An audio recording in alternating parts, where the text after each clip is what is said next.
চলুন আজ একটা লম্বা সফরে বের হওয়া যাক। প্রায় ২৫০০ বছরের এক লম্বা সফর, মানবজাতির সবচেয়ে পুরনো একটা প্রশ্নের উত্তর খোঁজার জন্য।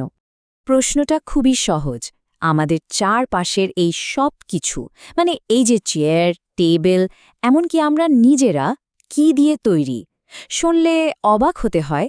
এই সহজ দেখতে প্রশ্নটাই কিন্তু হাজার হাজার বছর ধরে বড় বড় দার্শনিক থেকে শুরু করে আজকের বিজ্ঞানীদের ভাবিয়েছে। মানে ভাবা যায়, সেই প্রাচীন গ্রিস থেকে শুরু সবকিছুর একটা মূল উপাদান থাকার আইডিয়াটা কিন্তু অনেক পুরনো, কিন্তু ভেরো আইডিয়া থেকে সেটাকে একটা বৈজ্ঞানিক তত্ত্বে পরিণত করতে লেগে গেল প্রায় ২৫০০ বছর। আচ্ছা চলুন তো একদম শুরু থেকে ব্যাপারটা দেখা যাক। তো পরমাণুর ওই গভীর জগতে ঢোকার আগে বিজ্ঞানীদের কিন্তু আরেকটা জরুরি কাজ সারতে হয়েছিল। কাজটা হলো, আগে তো জানতে হবে আমাদের চারপাশের জিনিসগুলো কি কি মৌলিক পদার্থ দিয়ে তৈরি, তাই না? আর সেগুলোকে চেনার জন্য সবার জন্য একটা কমন ভাষা তৈরি করতে হবে। ব্যাপারটা অনেকটা আমাদের বাংলা বর্ণমালার মতো। ধরুন মৌলিক পদার্থগুলো হলো ক, খ, গ এর মতো এক একটা অক্ষর, একদম বেসিক বিল্ডিং ব্লক। আর এই অক্ষরগুলো মিলেই যেমন জল বা লবণের মতো শব্দ তৈরি হয়, ঠিক তেমনি মৌলিক পদার্থগুলো মিলেই তৈরি হয় যৌগিক পদার্থ। আর জানেন, এই মহাবিশ্বের সবকিছুর কারিগর, এই রকম মৌলিক পদার্থ বিজ্ঞানীরা এ পর্যন্ত খুঁজে পেয়েছেন ১১৮টা। বলা যেতে পারে এগুলো হলো প্রকৃতির নিজস্ব লেগো ব্রিক্স, যা দিয়ে যা খুশি বানানো যায়। তাহলে পরমাণুটা কি? আচ্ছা, ধরুন একটা সোনার বার আছে, ওটাকে ভাঙতে থাকলেন, ভাঙতে ভাঙতে এমন এক পর্যায়ে পৌঁছালেন যে এর চেয়ে ছোট কণা করলে সেটা আর সোনায় থাকবে না।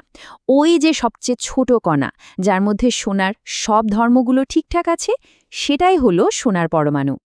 আর অণু অণু হলো এই পরমাণু নামের লেগো ব্রিক্সগুলো দিয়ে বানানো একটা স্ট্রাকচার। যখন দুই বা তার বেশি পরমাণু, সে একই মূলের হোক বা ভিন্ন মূলের, একে অপরের সাথে হাত মেলায়, মানে রাসায়নিকভাবে যুক্ত হয়, তখনই তৈরি হয় একটা অণু। এখন এই ১১৮টা মৌলের নাম বারবার লেখা তো বেশ ঝামেলার, তাই না? তাই বিজ্ঞানীরা একটা দারুণ শর্টকাট বের করলেন। বেশিরভাগ ক্ষেত্রে মৌলের ইংরেজি নামের প্রথম অক্ষরটাকেই তার চিহ্ন বা প্রতীক হিসেবে ব্যবহার করা হয়। আর যদি একই অক্ষর দিয়ে একাধিক মৌল থাকে, তখন নামের আরেকটা অক্ষর সাথে জুড়ে দেওয়া হয়।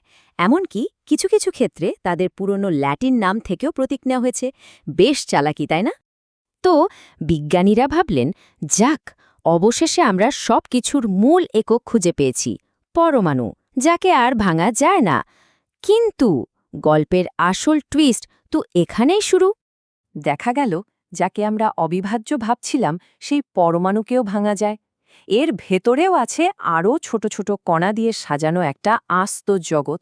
কি অবাক করা ব্যাপার, তাই না? আর এই ভেতরের জগতে প্রধান চরিত্র হল তিনটে।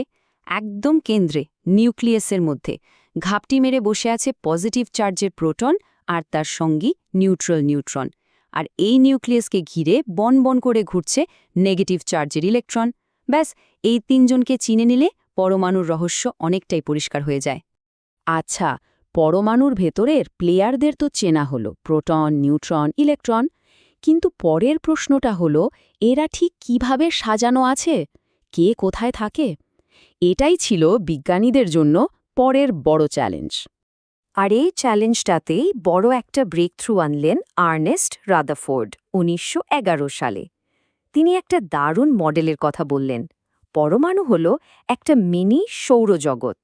মানে তার মতে, ঠিক যেমন সূর্যকে ঘিরে গ্রহগুলো ঘোরে, তেমনি পরমাণুর কেন্দ্রে থাকা নিউক্লিয়াসকে ঘিরে ইলেকট্রনগুলো ঘুরছে। আর পরমাণুর বেশিরভাগ জায়গায় ফাঁকা। আইডিয়াটা দারুণ ছিল, কিন্তু একটা জায়গায় গিয়ে এটা আটকে গেল। ক্লাসিক্যাল ফিজিক্সের একটা বড় নিয়মের সাথে এটা মিলছিল না।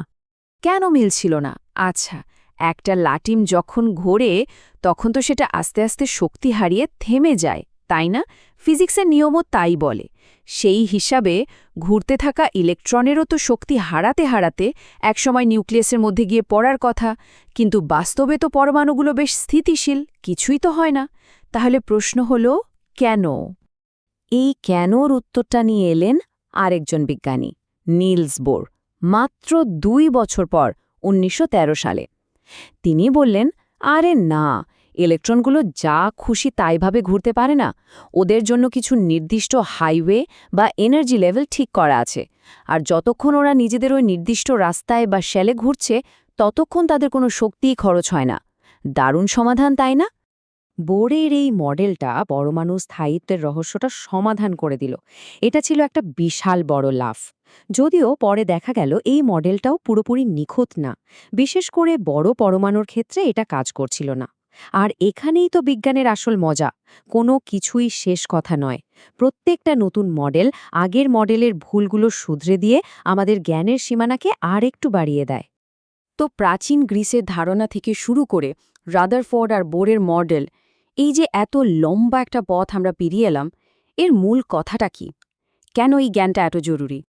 দেখুন, মূল কথা হলো আমাদের চারপাশের সব কিছুই পরমাণু দিয়ে তৈরি, আর সেই পরমাণুর ভেতরে আছে প্রোটন, নিউট্রন আর ইলেকট্রন।